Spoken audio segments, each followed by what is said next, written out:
Hello friend, welcome back to my YouTube channel. आज का जो हमारा टॉपिक होने वाला है उसमें नर्सिंग रिसर्च एंड स्टडी का जो कि यूनिट 5 चल रहा था हमारा सैम्पलिंग एंड डाटा कलेक्शन। उसमें हम पढ़ रहे थे मेथड ऑफ डाटा कलेक्शन।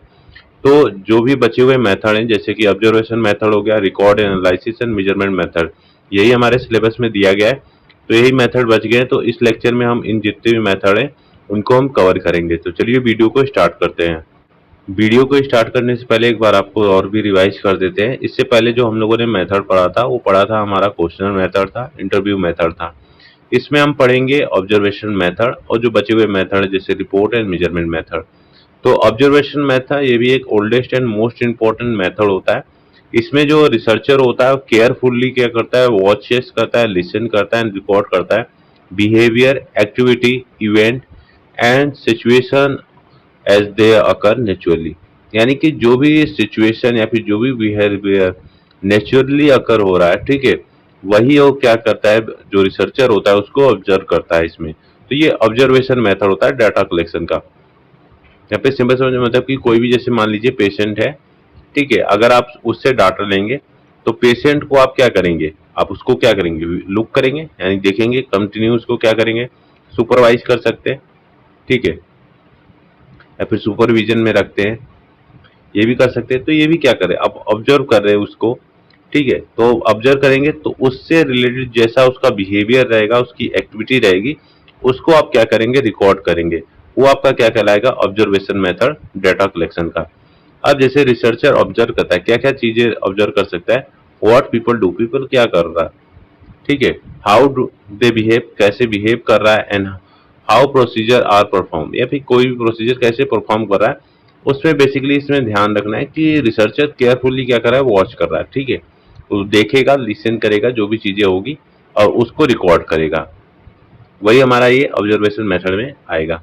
अब इसके ऑब्जेक्टिव क्या है, टू स्टडी एक्चुअल बिहेवियर, यानी कि जो भी एक्चुअल बिहेवियर होता है रिसर्चर का, यानी जो पार्टिसिपेंट पे देखता है वो एक्चुअल बिहेवियर को कहीं ना कहीं वो असेस करता है, स्टडी करता है।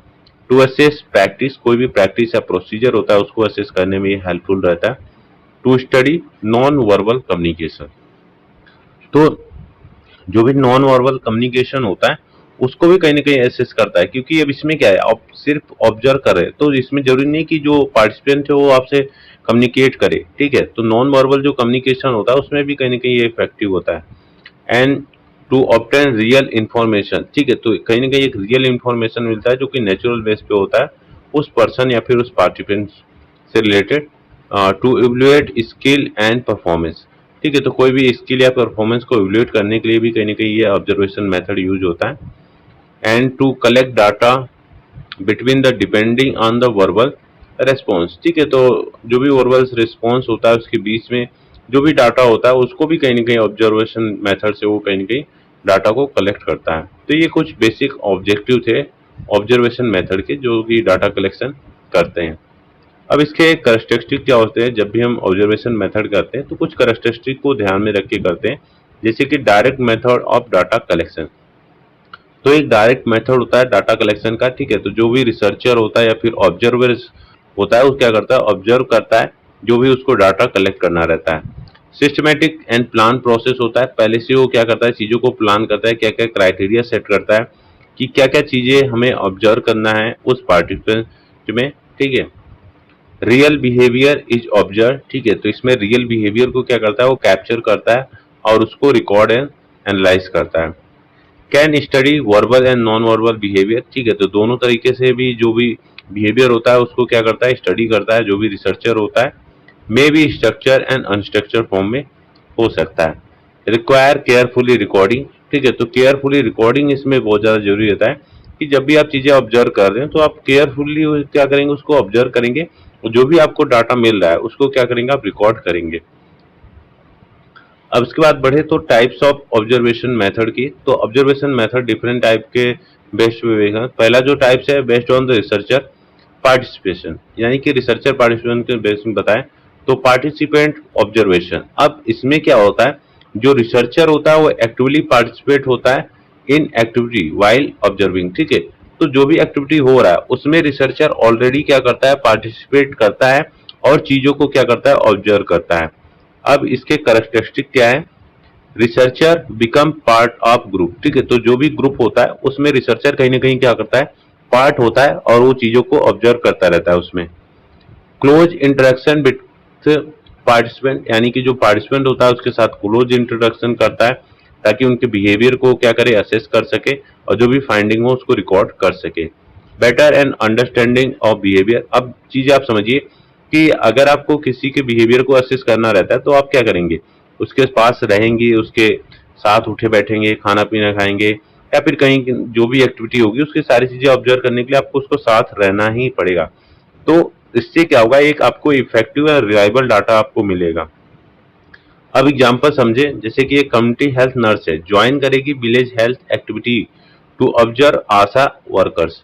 यानी कि आशा वर्कर को ऑब्जर्व करने के लिए वो क्या करेगी, जो भी विलेज हेल्थ एक्टिविटी होगी उसको ज्वाइन करेगी, तभी पता चलेगा कि आशा कितने अच्छे तरीके से काम कर रही है।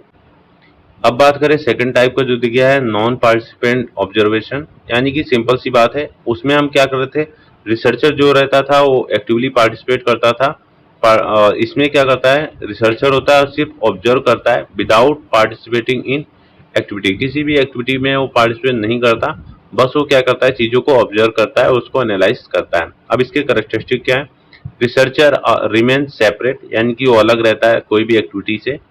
नो डायरेक्ट इन्वॉल्वमेंट, यानी कि वही बात सेम कह रहा है कि उसका डायरेक्ट इन्वॉल्वेशन नहीं होता, वो जस्ट क्या करता है, चीजों को ऑब्जर्व करता रहता है, उनकी एक्टिविटी और उनके बिहेवियर को।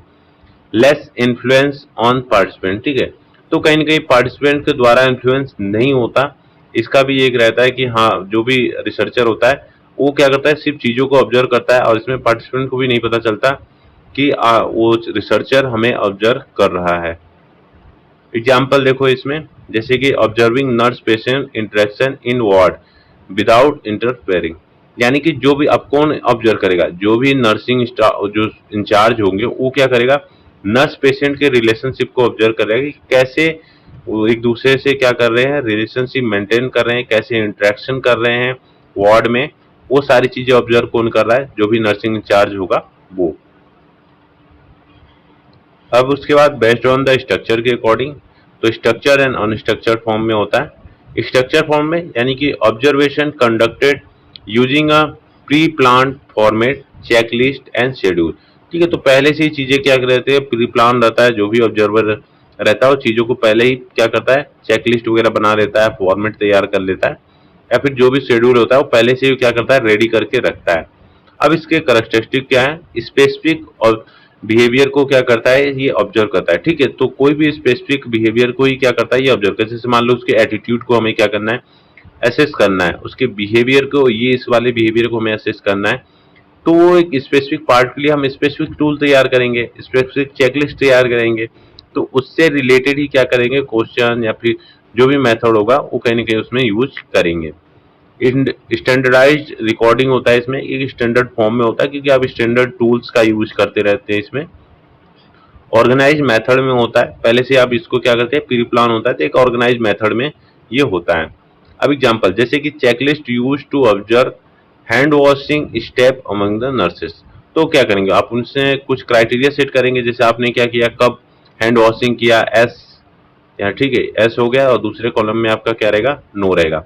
आपने यहाँ पे कुछ क्राइटेरिया सेट कर दिया, जैसे कि आपने हैंड वॉशिंग किया, आपने हैंड वॉशिंग इस टाइम किया कि नहीं किया, आपने हैंड वॉशिंग कितने टाइम किया। ठीक है, टाइम ड्यूरेशन क्या होता है, तो बताएगा कि अगर 20 मिनट का था, आपने एस किया या नो किया, तो जवाब देंगे। तो वो कहीं ना कहीं एक मेथड बन जाता है आपका चेकलिस्ट मेथड।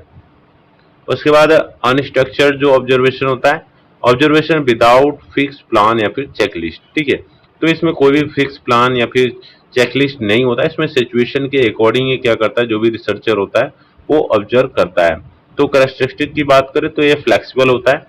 ठीक है, अकॉर्डिंग सिचुएशन चेंज हो सकता है। फ्री ऑब्जर्वेशन होता है। ठीक है, उसके बाद डिटेल डिस्क्रिप्शन रिकॉर्डेड होता है, चीजों को यानी कि डिटेल में क्या करता है, वो ऑब्जर्व करता है और उसको रिकॉर्ड करता है। अब एग्जांपल देखें तो observing emotional behaviour of psychiatric patient, तो जो भी साइकेट्रिक पेशेंट होगा उसका बिहेवियर क्या करता है, वो असेस करता है, उसको ऑब्जर्व करता है। तो ये आपका क्या हुआ, आप पहले से प्लान नहीं कर रहे। ठीक है, जब आपने देखा उस साइकेट्रिक पेशेंट को, तो आपने क्या किया, उसके इमोशन को, बिहेवियर को क्या कर रहे हो, असेस कर रहे हो। ठीक है, कि क्यों वो बिहेव कर रहा है, क्यों वो चीज़ों को ऐसे कर रहा है। तो आप वहाँ पे क्या कर रहे हैं, एक अनस्ट्रक्चर्ड फॉर्म में आप क्या कर रहे हैं, ऑब्जर्वेशन कर रहे हैं। थर्ड जो वन है इसमें, based on the awareness of participant की बात करें तो सबसे पहला आता है इसमें ओवर्ट। अब ओवर्ट क्या होता है, बेसिकली जो पार्टिसिपेंट होता है, know they are the being observe, यानी कि पार्टिसिपेंट को पता होता है कि वो कहीं ना कहीं ऑब्जर्व किया जा रहा है ऑब्जर्वर के द्वारा, तो वो आपका कहलाएगा ओवर्ट ऑब्जर्वेशन। जैसे कि student aware that researcher is observing clinical procedure, ठीक है, तो कहीं ना कहीं स्टूडेंट अवेयर रहता है कि कहीं ना कहीं जो भी रिसर्चर होता है या फिर जो भी इंस्ट्रक्टर होता है उसको क्या करता है, ऑब्जर्व करता है जब वो क्लिनिकल कोई प्रोसीजर कर रहा है। अब कोवर्ट ऑब्जर्वेशन यानी कि पार्टिसिपेंट इसमें do not know they are being observe, इसमें पता नहीं चलता पार्टिसिपेंट को कि वो ऑब्जर्व किया जा रहा है, तो इसमें रिसर्चर को ही सिर्फ पता रहता है कि मैं इस पार्टिसिपेंट को क्या कर ऑब्जर्व कर रहा हूँ। जैसे कि observing public health practice secretly इन कम्युनिटी, तो सीक्रेटली क्या करता है, जो भी ऑब्जर्वर होता है उसको कहीं के एसेस करता है, उसको ऑब्जर्व करता है। अब प्रोसेस या स्टेप क्या होता है ऑब्जर्वेशन मेथड की, ये देख लेते हैं। सबसे पहला आप क्या करेंगे, डिफाइन करेंगे, जो भी आपका ऑब्जेक्टिव होगा उसको डिफाइन करेंगे या फिर जो भी क्राइटेरिया होगा उसको आप राइट डाउन करेंगे। फिर सेलेक्ट करेंगे पार्टिसिपेंट या फिर सेटिंग आपको किस एरिया में करना है या फिर कौन से पार्टिसिपेंट आपको चूज करना है। फिर डिसाइड करेंगे टाइप्स ऑफ ऑब्जर्वेशन, अब जो हमने ऊपर पढ़ा है तो कौन सा ऑब्जर्वेशन आपको डिसाइड करना है, ओवर्ट करना है को, ठीक है, प्योर स्ट्रक्चर्ड अनस्ट्रक्चर्ड फॉर्म में करना है, तो उसके अकॉर्डिंग आप करेंगे। प्रिपेयर ऑब्जर्वेशन टूल्स आप प्रिपेयर करेंगे, डिफरेंट डिफरेंट टूल्स होता है, जैसे कि आप वहाँ पे देख रहे थे रेटिंग स्केल वगैरह, चेक लिस्ट वगैरह थे, ठीक है, तो डिफरेंट टाइप्स के टूल्स होते हैं। उसके बाद कंडक्ट करेंगे ऑब्जर्वेशन एंड रिकॉर्ड करेंगे जो भी डाटा होगा, ठीक है, तो जो भी पहले तो आप कंडक्ट करेंगे, फिर उसके बाद जो भी आपको डाटा मिलेगा उसको रिकॉर्ड करेंगे और फिर लास्ट में आप क्या करेंगे, उस डाटा को एनालाइज करेंगे, ठीक है। तो ये कुछ बेसिक स्टेप हैं, ये तो आपको इजी है, जब भी हम स्टेप बताते हैं एक इजी मेथड बताते हैं तो आपको इजीली याद हो, हर एक चीज में आप आसानी से उसको लिख पाएं। उसके बाद हम बात करें कि ऑब्जर्वेशन टूल्स की, तो डिफरेंट टाइप्स के टूल्स होते हैं, जैसे कि चेकलिस्ट हमने बताया था आपका, हैंड वो सिंग चेकलिस्ट हो, रेटिंग स्केल हो गया, जैसे पेन बिहेवियर स्केल आप असेस करते हैं। फील्ड नोट, जैसे इसमें डिटेल रिटेन क्या होता है, ऑब्जर्वेशन होता है, जो भी चीजें क्या करता है ऑब्जर्वर चीजों को ऑब्जर्व करता है वो डिटेल में कहीं ना कहीं नोट डाउन करता है, और जो एंड कोडेटल होता है वो रिकॉर्ड आपकी बात करें तो शॉर्ट डिस्क्रिप्शन होता है, इंपॉर्टेंट जो भी इंसिडेंट हुआ है उसका शॉर्ट डिस्क्रिप्शन ही प्रोवाइड करता है। अब बात करें अगर एडवांटेज की, जो भी ऑब्जर्वेशन मेथड होता है तो डायरेक्ट इन्फॉर्मेशन मिलता है इसको, ठीक है, तो कहीं ना कहीं ये क्या होता है, जो सोर्स ऑफ डाटा पढ़ रहे थे, प्राइमरी सोर्स ऑफ डाटा, ये कहीं ना कहीं वो आपको दिखा रहा था इसमें, क्योंकि डायरेक्ट इन्फॉर्मेशन आपको चीजें मिल रही है, मोर एक्यूरेट रहता है क्योंकि आप चीजों को डायरेक्ट कर रहे हैं। यूजफुल फॉर इलिटरेट, यानी कि जो भी इलिटरेट पर्सन, जो पढ़े लिखे नहीं है, उनको भी कहीं ना कहीं ये चीज़ों को आप ऑब्जर्व कर सकते हैं, उनके बिहेवियर को, उनकी एक्टिविटी को आप ऑब्जर्व कर सकते हैं, तो उसमें कहीं ना कहीं यूजफुल रहता है। Non verbal behaviour can be study, ठीक है, तो जो भी ऐसे व्यक्ति है जो कि क्या करते हैं, वर्बल नहीं कर पाते हैं, उनको भी आप कहीं ना कहीं क्या कर सकते हैं, उनसे भी डाटा आप कलेक्ट कर सकते हैं। रियल लाइफ सिचुएशन स्टडी, ठीक है, तो कहीं ना कहीं एक रियल लाइफ सिचुएशन पे बेस्ड होता है जो भी स्टडी करते हैं, अगर आपका जो भी रिसर्च होता है ऐसे सिचुएशन पे बेस्ड है जो कि रियल लाइफ है, तो वहां पे आप अगर कोई डाटा कलेक्शन का मेथड यूज करेंगे तो आप ऑब्जर्वेशन मेथड को आप ले सकते हैं। डिसएडवांटेज क्या हो सकता है, टाइम कंज्यूमिंग है, क्योंकि अब कहीं ना कहीं लॉन्ग प्रोसेस होता है, चीजों को आप ऑब्जर्व करेंगे एक टाइम में तो आप चीजें असेस नहीं कर पाएंगे, हो सकता है उसका नेक्स्ट टाइम क्या हो, बिहेवियर चेंज हो जाए, तो आपको क्या करता है, कंटिन्यू क्या करता है, उसको ऑब्जर्वेशन होता है, तो कहीं ना कहीं टाइम कंज्यूमिंग होता है। ऑब्जर्वर बायस हो सकता है, ठीक है, तो हो सकता है कि कई बार जो ऑब्जर्वर को लगता है वैसी चीजें ना हो, ठीक है, तो वो भी कहीं ना कहीं देखने को मिल सकता है। हाउथॉर्न इफेक्ट हो सकता है, मतलब कि इसमें पार्टिसिपेंट में भी चेंज बिहेवियर, अब क्यों, क्योंकि उसको लग रहा है कि उसको पता है कि मुझे ऑब्जर्व किया जा रहा है, तो हो सकता है वो अपने बिहेवियर को चेंज कर सके, तो उसे हाउथॉर्न इफेक्ट कहते हैं। ये आप याद करना, थोड़ा सा एमसीक्यू वगैरह में अगर आपसे पूछा जा सके क्वेश्चन तो आपको पता होना चाहिए। एक्सपेंसिव होता है क्योंकि आप चीजें को कंडक्ट वगैरह करवाएंगे तो हो सकता है उसमें मनी वगैरह की रिक्वायरमेंट पड़े। अब यूजेस कहाँ पे इसका यूज कर सकते हैं इन नर्सिंग रिसर्च में हम बात करें तो ऑब्जर्विंग नर्सिंग प्रोसीजर हो गया, वहां पे आप कर सकते हैं। अगर कोई भी ऐसा आपका रिसर्च है जहाँ पे नर्सिंग प्रोसीजर से रिलेटेड है तो वहां पर ऑब्जर्वेशन मेथड यूज होता है। स्टडी, कोई भी पेशेंट बिहेवियर को आप स्टडी कर रहे हैं, उसके बिहेवियर को असेस कर रहे हैं, तो वो भी कहीं ना कहीं ऑब्जर्वेशन मेथड यूज करते हैं आप डाटा को कलेक्ट करने के लिए। एवल्यूएट इन्फेक्शन कंट्रोल प्रैक्टिस हो गया, ठीक है, तो ये भी वहां पे आप डाटा कलेक्शन के लिए ऑब्जर्वेशन मेथड यूज कर सकते हैं। मॉनिटरिंग चाइल्ड डेवलपमेंट हो गया, ठीक है, तो आप देखेंगे डिफरेंट डिफरेंट वहाँ पे उसके जो माइलस्टोन होते हैं उसको आप ऑब्जर्व करेंगे, फिर वहां पर भी कहीं ना कहीं डाटा हो सकता है आपको कलेक्शन का। और एसेस करना कम्युनिकेशन स्कूल स्किल का, ठीक है।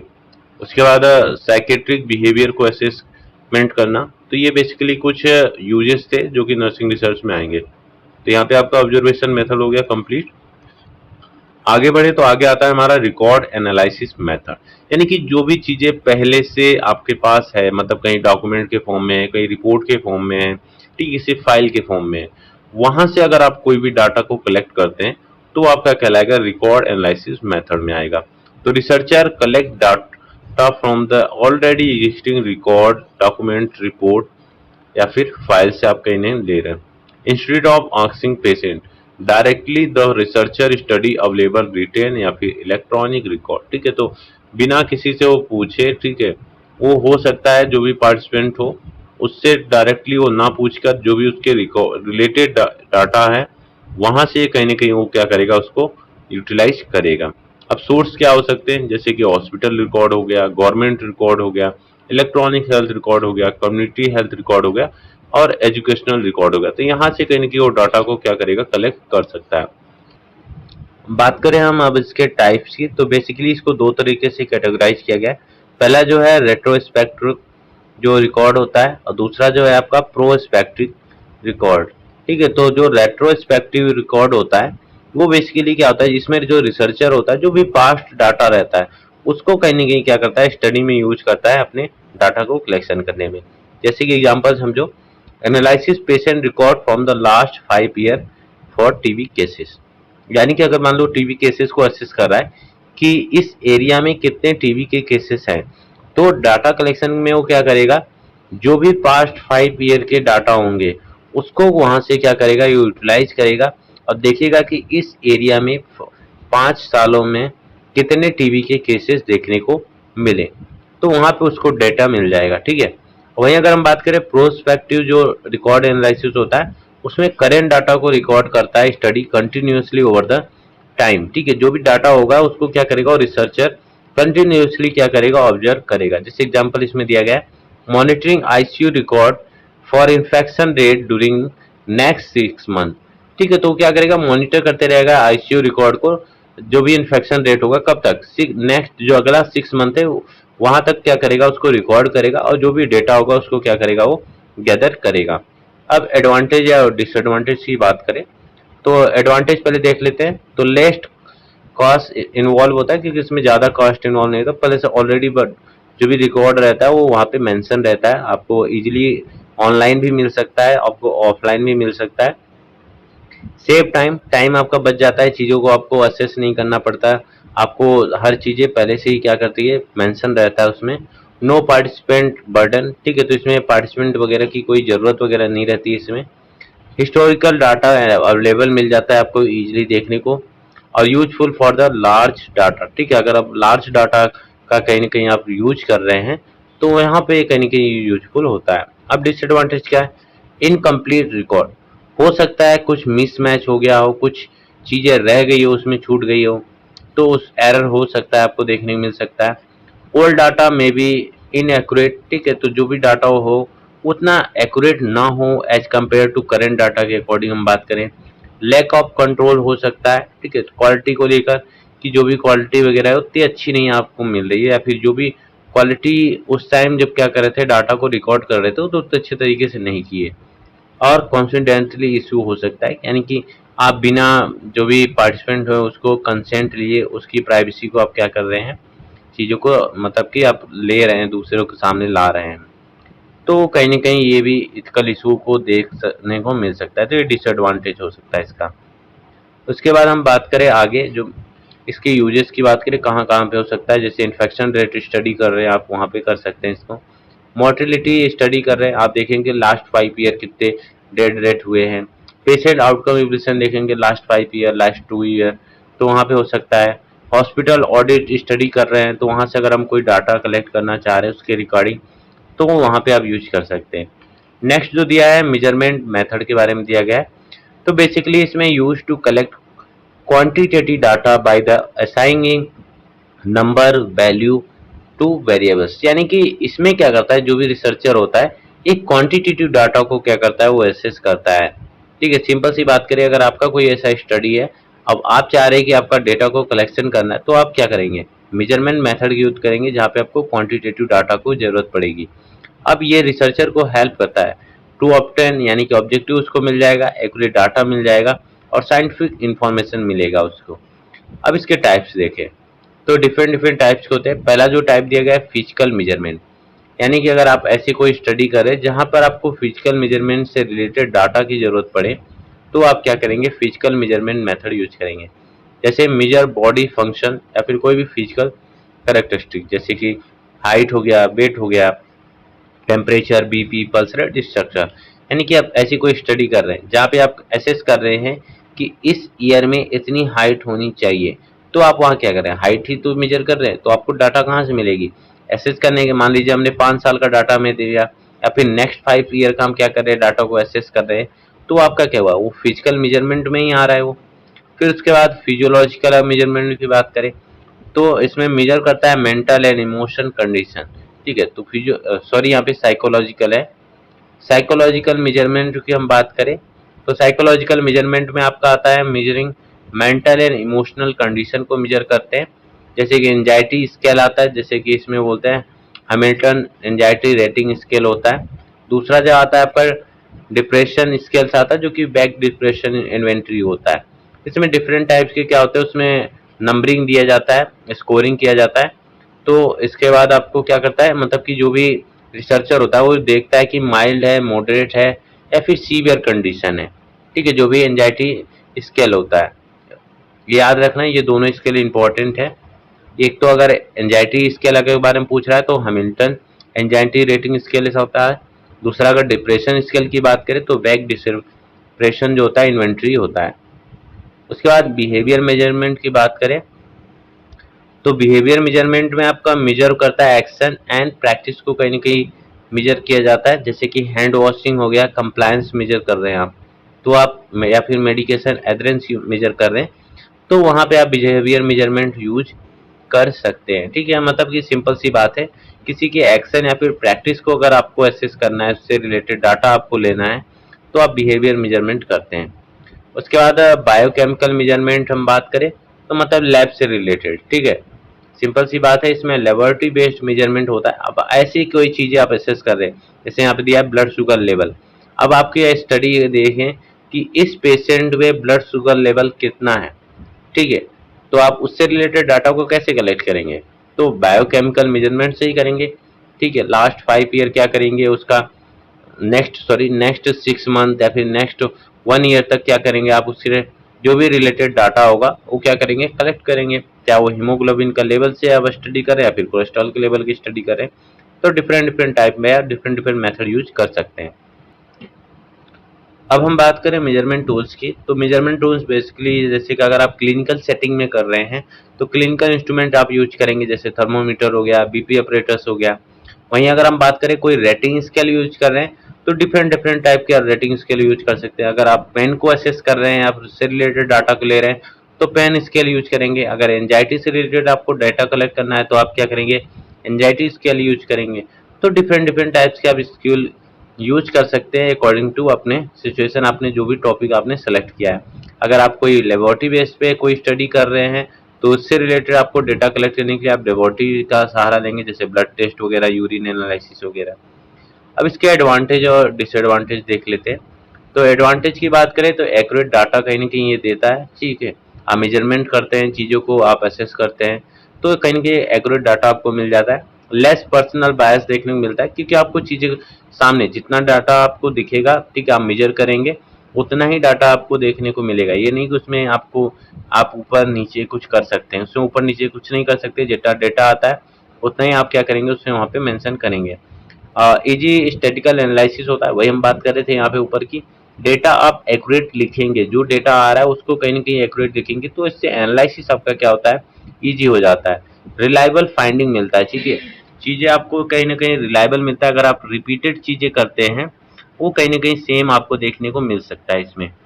उसके बाद हम बात करें डिसएडवांटेज, तो एक्सपेंसिव इक्विपमेंट, वो हो सकता है भाई एक्सपेंसिव इक्विपमेंट आपको खरीदना पड़े, आप रिसर्च कंडक्ट कर रहे हैं।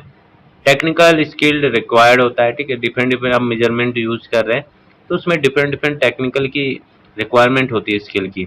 इंस्ट्रूमेंट एरर पॉसिबल हो सकता है कोई इंस्ट्रूमेंट खराब निकल जाए जब आप कोई भी डेटा को क्या कर रहे हैं, कलेक्ट कर रहे हैं।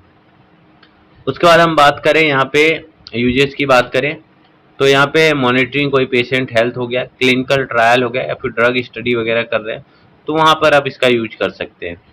उसके बाद इम्पोर्टेंस कुछ इसमें असेसमेंट है, ठीक है, वो देख लेते हैं।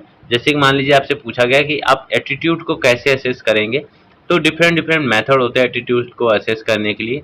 जैसे कि इसमें पहले तो यही हम देख लेते हैं, असेसमेंट ऑफ क्या होता है, मेजरिंग पर्सनल बिलीफ, यानी कि जो भी पार्टिसिपेंट होगा उसके personal belief, opinion, feeling, view toward the subject या पर्सन, या फिर कोई भी सिचुएशन के अकॉर्डिंग उसका क्या बिलीफ रखता है, कैसे ओपिनियन है, क्या फीलिंग रखता है, क्या व्यू होता है, वो कहीं ना कहीं एसेस किया जाता है एटीट्यूड में, ठीक है। अब मेथड हम बात करें तो इसमें जो मोस्ट कॉमन मेथड होता है लाइकर्ट स्केल होता है। अब लाइकर्ट स्केल में क्या होता है, participant choose level of agreement, यानी कितना वो एग्रीमेंट है किसी भी चीज को लेकर, कितना वो सेटिस्फाई है। जैसे कि यहाँ पे एग्जांपल दिया गया है, यहाँ पे 3 पॉइंट वाला दिया गया है, जैसे इसमें एग्री, न्यूट्रल और डिसएग्री। अब अगर यहीं पे 5 पॉइंट वाला अगर दिया रहता तो दो चीजें और ऐड हो जाती, यहाँ पे स्ट्रांगली एग्री, ठीक है, यहाँ पे हो गया फिर एग्री, फिर उसके बाद आपका न्यूट्रल, डिसएग्री, और फिर यहाँ पे स्ट्रांगली डिसएग्री। ऐसे क्या होता है, 5 होता है। फिर उसके बाद 7 वाला भी रेटिंग स्केल इसमें आता है, जो कि ऑलरेडी आपने प्रीवियस में पढ़ रखा है सारी चीजें। सिमेंटिक डिफरेंशियल स्केल भी होता है एटीट्यूड को असेस करने के लिए। इसमें चीज़ों को क्या करता है, फीलिंग या फिर बिटवीन अपोजिट वर्ड, यानी जो भी वर्ड रहेगा उसके बीच में वो क्या फील करता है। गुड, जैसे एग्जांपल दिया, गुड फील कर रहा है, बैड फील कर रहा है, फ्रेंडली या फिर अनफ्रेंडली, मतलब उसको चॉइस दी जाती है, आपको इसमें चूज करना है और टॉपिक दे दिया जाता है। तो अगर वो उससे रिलेटेड अगर वो अच्छा फील कर रहा है तो अच्छा बताएगा, अगर बैड फील करेगा तो बैड बताएगा। तो वहाँ से भी कहीं ना कहीं उसके एटीट्यूड को वो क्या करते हैं, असेस करते हैं। उसके बाद इंटरव्यू मेथड से भी किसी के भी एटीट्यूड को असेस कर सकते हैं। जैसे कि क्वेश्चन पूछ सकते हैं रिकॉर्डिंग द ओपिनियन या फिर बिलीफ के बारे में, तो वो क्या करेगा, अपने ओपिनियन और अपने बिलीफ को क्या करेगा, शेयर करेगा। जैसे एग्जांपल है यहाँ पे दिया है, what do you think about vaccination, तो आप क्या सोचते हैं वैक्सीनेशन के बारे में, तो वो क्या करेगा, अपना ओपिनियन अपने बिलीफ के बारे में बताएगा। इससे उसका एटीट्यूड क्या होता है, असेस किया जा सकता है। उसके बाद क्वेश्चनर मेथड तैयार कर सकते हैं आप, रिटर्न एटीट्यूड रिलेटेड क्वेश्चन तैयार कर सकते हैं, तो उससे भी कहीं क्या डेटा को आप एसेस कर सकते हैं, ठीक है। उसके बाद असेसमेंट ऑफ नॉलेज, अब नॉलेज को असेसमेंट करने के लिए आप क्या क्या यूज कर सकते हैं, कौन से मेथड, तो जैसे कि मल्टीपल चॉइस क्वेश्चन कर सकते हैं, ट्रू एंड फॉल्स क्वेश्चन हो गया, फिलिंग द ब्लैंक हो गया, ओरल इंटरव्यू वगैरह हो गया, तो उससे नॉलेज को आप क्या कर सकते हैं, एसेस कर सकते हैं। थर्ड वन जो है इसमें असेसमेंट ऑफ बिहेवियर, अब बिहेवियर असेसमेंट में कौन से मेथड यूज कर सकते हैं, जैसे कि ऑब्जर्वेशन मेथड यूज कर सकते हैं, चेकलिस्ट मेथड यूज कर सकते हैं। आप कुछ चेकलिस्ट बनाएंगे 10 to 12, जो भी चेकलिस्ट वगैरह बना रहे हैं बिहेवियर से रिलेटेड, ठीक है। सेल्फ रिपोर्ट मेथड हो सकता है, इसमें जो भी पार्टिसिपेंट होगा वो खुद से चीज़ों को, अपने बिहेवियर को क्या करेगा, ऑब्जर्व करेगा। उसके बाद रेटिंग स्केल आते हैं, ठीक है, रेटिंग स्केल का आप यूज कर सकते हैं, और इंटरव्यू मेथड। तो ये डिफरेंट टाइप्स के मेथड हैं जो कि ऑब्जर्व किए जाते हैं बिहेवियर को असेस करने के लिए। तो ये 3 ऐसे थे जो इंपॉर्टेंट थे, जो हमने यहाँ पे बता दिया आपको। अब इसके बाद जो कि हमारा आएगा validity and reliability of instrument, जो कि हम अगले लेक्चर में करेंगे। इस लेक्चर में आपका कंप्लीट हो जाएगा पूरा ये जो हमारा 5th यूनिट है। तो इस लेक्चर में कोशिश करेंगे कि जितने भी टॉपिक बच गए हैं उन सभी टॉपिक को हम क्या करेंगे, इसमें कंप्लीट कर लेंगे। तो हम बात करते हैं इस लेक्चर में, तो इस लेक्चर में हम इतना ही, मिलते हैं जो अगला लेक्चर होगा हमारा validity and reliability of instrument.